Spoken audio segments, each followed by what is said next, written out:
This is a very important part of our process. Why? Because this is our product. It's what the customer ultimately sees, and it's so important that what they open and what they get is better than anything they would have done on their own. So let's get started. I have here a flip and fold. This is what it's generally called. This is the adult size flip and fold, and I'm opening it up to get started. Now, we may or may not get to this one today, but this is a child size flip and fold. So you can just see that it allows you to fold smaller sizes or children's clothing, and you'll get kind of the same result that you're getting with adults. Now, the goal of using the flip and fold is to use it as a guide to get all of your clothes to be the same size. A lot of people think the reason why you're doing the flip and fold is because you can't fold clothes this way without it. You can actually fold clothes this way, but will all of your clothes end up the same size and fit into this square, this rectangle? I always say square, but will they fit into this rectangle at the end so that your packaging and ultimately the customer's ability to package and put them into their drawers or their closets are going to all just line up the same way? So that's really why we use the flip and fold. So let's move to our first garment. This is a t-shirt. T-shirts are going to be folded on a flip and fold, whether it's a printed tee or your undershirt that's a t-shirt with sleeves. The best way to get the t-shirt laid down flat is to start with the bottom. What we found is that if you do the top by pulling the top of the shirt to try to line it up and get it flat and get all the wrinkles out, it really doesn't work well. So you can shake it out in front of yourself, lay it down, and when you're holding it from the bottom, you're manipulating the garment to make sure it doesn't have any folds in it. Use your hands. It is perfectly okay to put your hands on the garment, and you're going to just lay it flat. I love this flip and fold because it has holes along the sides that are perfectly aligned, so you can get a gauge of whether your shirt is going to be centered when you finish your fold or not. So we're getting our garment laid out flat, and we're just going to use one side to flip it over.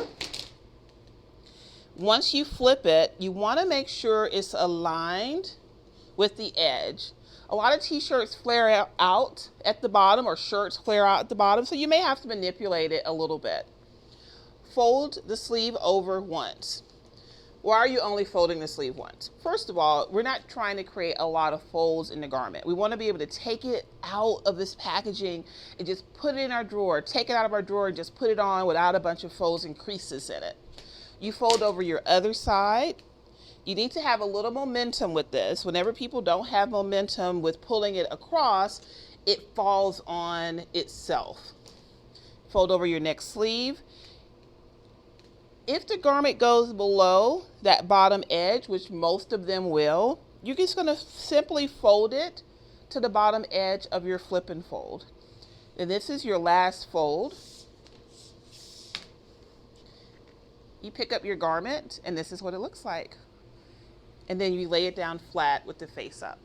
The long sleeve shirt is the same concept as doing the short sleeve shirt. We're just going to manipulate our sleeves and our garment a little differently. Once I get it laid out, I like to make sure I get my sleeves straight. It kind of helps to grab them at the opening and lay them out flat. Then we're going to just flip it over. Make sure your bottoms are straight at the edge of your garment. And this time, you're going to pull your sleeve straight down instead of across. Do our left side, make sure it's nice and straight, and then we're going to bring it down.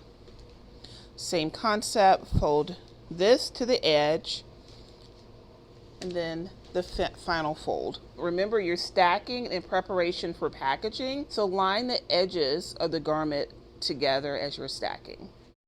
We're going to do a golf shirt or a polo. People call them different things.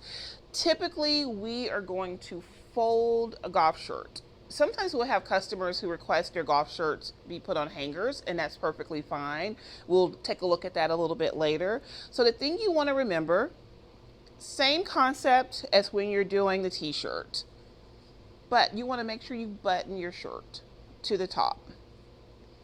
First thing. Then we're going to grab the tail of our garment and take a look at it. Make sure we've got it lined up straight. Lay it face down on the flip and fold. Now, when we're laying down our shirt, let's make sure that our collar is the way a collar would be worn. Not laid out flat, not bunched up, but make sure it's the way the collar would be worn. So this is an example of a golf shirt, a little different from that one, but that's how my collar looks. So think about that when you're doing it. Same concept. Let's pull that one side over. Make sure our tail is straight. We're going to do one fold of our sleeve, another fold of our sleeve, and this is a little bit of a softer material, so that can be a little hard sometimes to manipulate. It's okay, just take your time as you go through the process. You may have to use your hands a little bit more to hold it in place. But again, if you have momentum, it'll help to keep the garment the way it should be. And that's how it should look. It's like when you get it in a department store. And then again, we're going to stack that up neatly with our other shirts. Hoodies and sweatshirts, we actually fold these on a flip and fold as well. And they can be a little cumbersome, so you just want to be careful. I will often put my hoodie with my hood outside the flip and fold. The same concept. You want to get everything laid out flat. They're bulky, but I'm going to show you how we incorporate them into our stacking. So we're going to fold them over. These are long sleeves, so you're going to have that single fold down. If they're long enough, we will fold up the bottom, and then we're folding up the top. Now we're going to then take the hood, and then we're going to lay it flat. Now, stacking it, if I were to put it directly on top, it's going to not make my stacking work very well, but it works as a wonderful base. So I'll often pick up my folded shirts, put them on top, and that's going to become a base for my garments once I put them into the bag. When we're folding tank tops, we actually don't use the flip and fold board. What you want to do is you want to make your first fold just under the armpit of the shirt. Then we're going to fold it in a third, another third, a third down, and then a final one. So these are for workout tank tops, fashionable tank tops, the ones that don't have sleeves in them, including what we like to call wife beaters. This is a gray one for our men. You're going to do the exact same concept. Fold it just under the armpit once, and you can see how nicely these stack up.